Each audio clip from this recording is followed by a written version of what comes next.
والسلام على أشرف الأنبياء والمرسلين سيدنا وشفيعنا ونبينا ومولانا أبي القاسم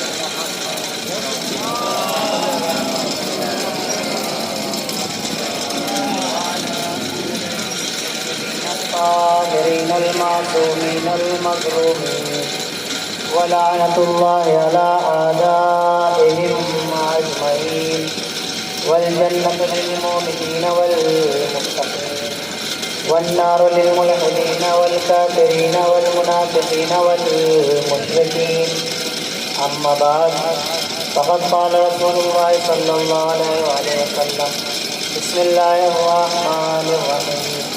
الإيمان عقد بالقلب ونطق باللسان وعمل بالأركان. صلوات پر محمد علیہ.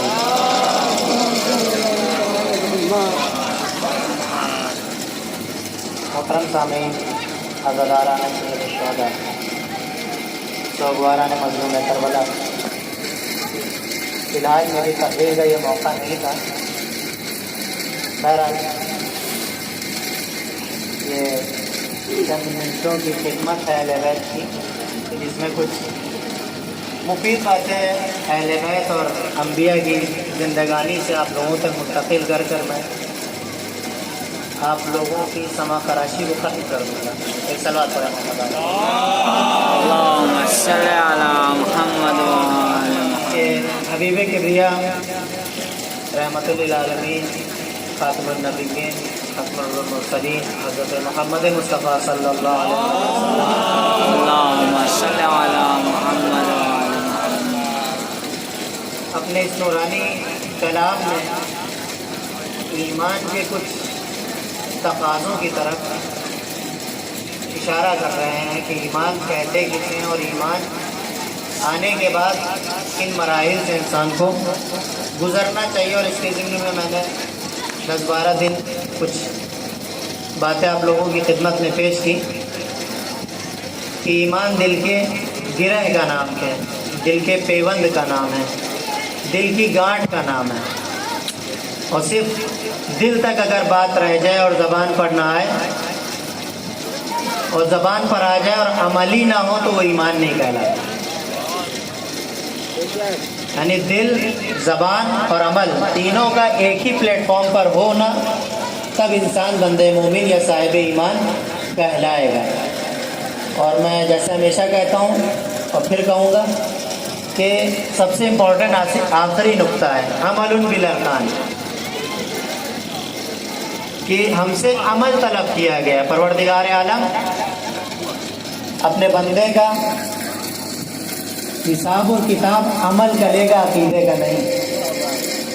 پروردگار عقیدے کا حساب کتاب نہیں لے گا، عمل کا لے گا. عقیدہ درست ہوگا تو عمل کا مرحلہ آئے گا،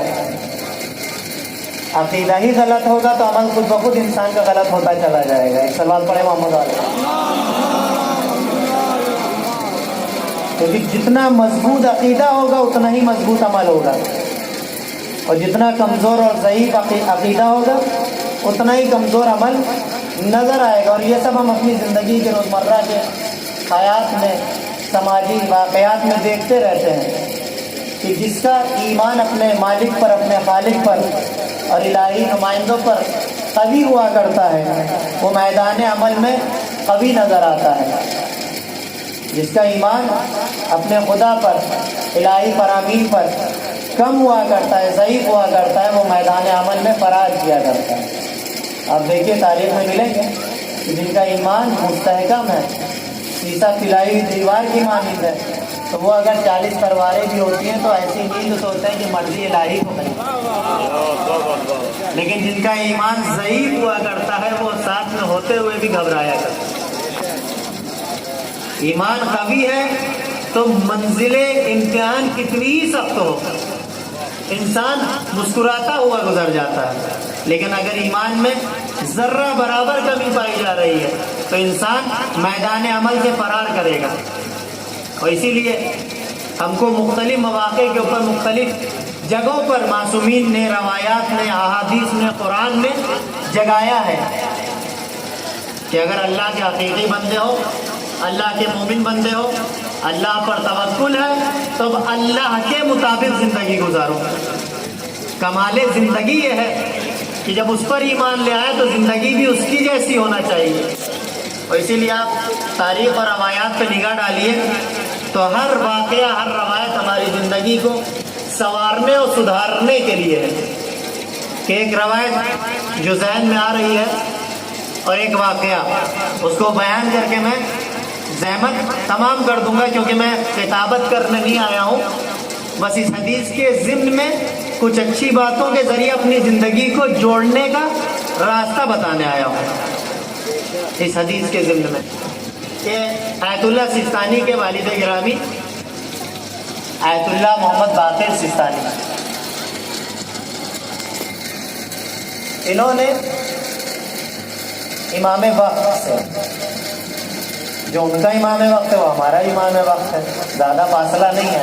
آیت اللہ سستانی حیات ہے، بہت زیادہ، شاید 20 سال 30 سال 40 سال پہلے ان کے والد کرام کی انتقال کیا۔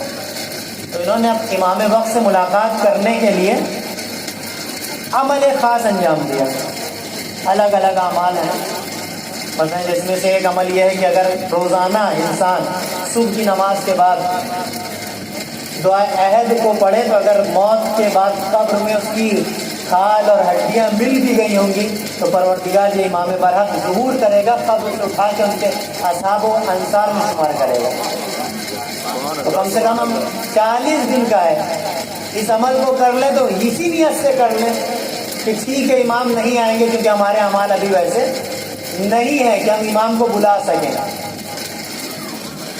تو انہوں نے امام سے ملاقات کے لیے عمل کیا، اور جب وہ عمل آخری مرحلے پر آیا، یعنی آخری شب جمعہ عمل کر کے مسجد سے فارغ ہوئے، تو کیا دیکھا کہ جس مسجد میں وہ اس عمل کو انجام دیتے تھے، اس مسجد کے پڑوس میں ایک مکان ہے جہاں سے نور کی شعائیں پھوٹ رہی ہیں، نور کی شعائیں پھوٹ رہی ہیں۔ ایسا عمل کرتا کیوں ہے آدمی؟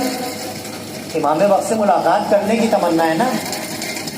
تو انہوں نے عمل کیا اور آخری شب جمعہ یعنی 40ویں شب جمعہ عمل سے فارغ ہوئے، کیا دیکھا؟ مسجد سے نکلے ہی تھے کہ مسجد کے قریب میں گھر ہے، چھوٹا سا گھر، اس سے نور کی شعائیں پھوٹ رہی ہیں۔ تو انہیں بھی حیرت ہوئی۔ ابھی اس جگہ آپ دیکھیں کھیت کی طرف نور نظر آنے لگے تو سارے یہاں سے اٹھ کے اس طرف جانے لگے ہیں کہ آخر وہاں پہ واقعہ کیا رونما ہے، اتنی تاریکی میں یہ نور کہاں سے آیا؟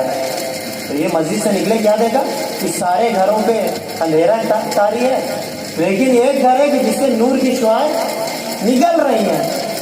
تو جستجو پیدا ہوئی کہ معلوم تو کروں ہوا کیا یہاں پہ۔ تو پہنچے اس دروازے پہ، اور پہنچنے کے بعد دخل باب کیا، اندر سے ایک شخص نے آ کر دروازہ کھولا، اجازت طلب کی کہ بھائی یہ نور کیسا ہے؟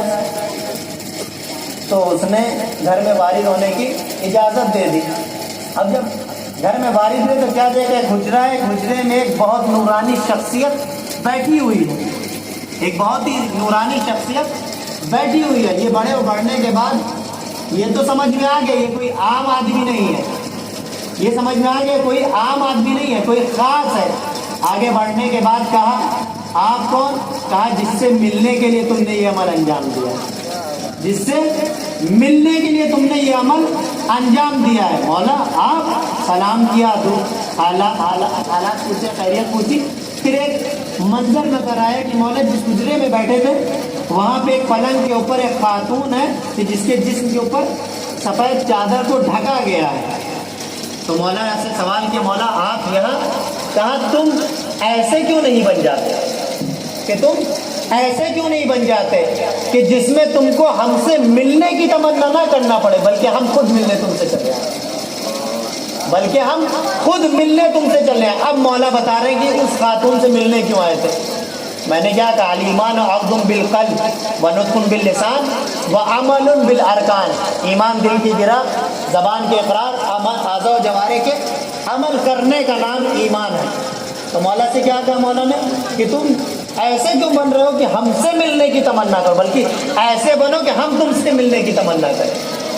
اب دیکھا کہ مولا نے بتایا یہ وہ خاتون ہے کہ جس نے رضا شاہ پہلوی، ایران کا جو بادشاہ تھا، اس کے دور حکومت میں کہ جس زمانے میں ایران کی خواتین کے سروں سے چادریں کھینچ لی جاتی تھیں، اس دور میں 7 سال تک اپنے گھر سے باہر قدم یہ سوچ کر نہیں نکالا کہ میرے سر برہنہ ہوگا، خدا کی نافرمانی ہو جائے گی، میرے سر سے چادر اتار لی جائے گی، نامحرم میرے سر کو کھلا ہوا دیکھیں گے۔ لہٰذا 7 سال تک وہ خاتون اپنے گھر سے صرف اس نیت سے نہیں نکلی کہ یہ عمل گناہ عظیم ہوگا۔ تو مولا نے کہا دیکھو 7 سال تک یہ خدا کی خوشنودی کے لیے زندگی گزار رہی تھی، اس نے اپنے کو ایسا بنا لیا کہ اس نے ہم سے ملنے کی تمنا نہیں کی بلکہ ہم نے اس سے ملنے کی تمنا کی۔ ایک صلوات پڑھے محمد کہ اس نے ہم سے ملنے کی تمنا نہیں کی بلکہ ہم اس سے ملنے کی تمنا کر رہے تھے۔ دیکھو آج ہم اس سے ملنے کے لیے چلے آئے ہیں۔ تو بس تقاضۂ ایمان یہی ہے کہ جو دل میں ہو وہ زبان پہ ہو، جو زبان پر ہو وہی انسان کے اعضاء و جوارح رونما کر رہے ہو، زندگی میں وہ عملی کر کر دکھا رہا ہو، زندگی میں اسی مطابق زندگی گزار رہا ہو۔ ایسا نہ ہو کہ انسان کی زبان کچھ اور کہہ رہی ہو، دل میں کچھ اور ہو اور اعضاء و جوارح سے سب سے پیچھے مرحلے میں نظر آئے۔ ایمان کا تقاضا یہ ہے کہ انسان کی زندگی میں ایثار نظر آنا چاہیے، انسان کی زندگی میں احسان نظر آنا چاہیے، انسان کی زندگی میں ہمدردی نظر آنا چاہیے، انسان کی زندگی میں بزرگوں کا احترام نظر آنا چاہیے، انسان کی زندگی میں خدا کا خوف نظر آنا چاہیے، انسان کی زندگی میں خدا کی اطاعت و بندگی نظر آنا چاہیے۔ تب ایمان اپنا حق ادا کروائے گا انسان کو۔ اور اگر یہ چیز نہیں پائی جائے گی تو لاکھ انسان دعوی ایمان کرتا رہے، لاکھ انسان اپنے کو مومن کہتا رہے، خدا کی نگاہ میں وہ مومن نہیں کہلائے گا، خدا کی نگاہ میں اس کو صاحب ایمان نہیں کہا جائے گا۔ آئیے پھر امام جناب موسیٰ علیہ السلام کے دور میں چلتے ہیں۔ جناب موسیٰ کلیم اللہ ہیں اور آپ اللہ کے ان پیغمبروں میں سے ہیں کہ جن کو پروردگار عالم نے اپنی کتاب عطا کی ہے، شریعت عطا کی ہے۔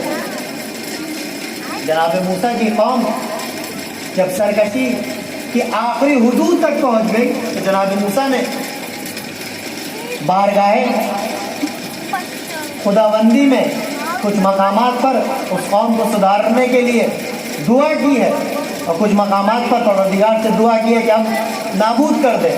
اور کچھ ایسے بھی جناب موسیٰ کی قوم کے واقعات ملیں گے کہ یہاں پہ جناب موسیٰ کی قوم نے جناب موسیٰ سے کہا کہ خدا کی بارگاہ میں دعا کیجیے کہ ہماری یہ حاجت، ہماری یہ تمنا، ہماری یہ ضرورت پوری کر دی جائے۔